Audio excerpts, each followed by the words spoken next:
Start 1 Januari 2026, 12.30 malam, korang dah boleh check berapa dividen korang dapat untuk tahun 2025. Korang boleh check dekat app MySNB, platform digital dan kios start 1 Januari 2026. Dekat kaunter SNB dan ejen pula, boleh check start 2 Januari 2026. Untuk check guna app MySNB, first kali log masuk akaun korang.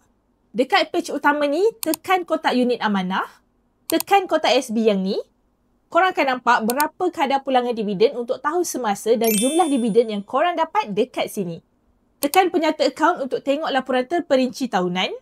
Korang boleh tengok dengan lengkap laporan pengagihan pendapatan dekat sini.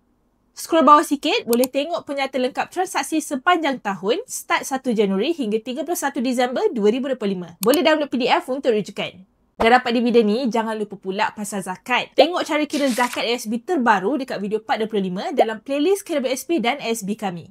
Follow Isyatra.my untuk info best macam ni setiap hari.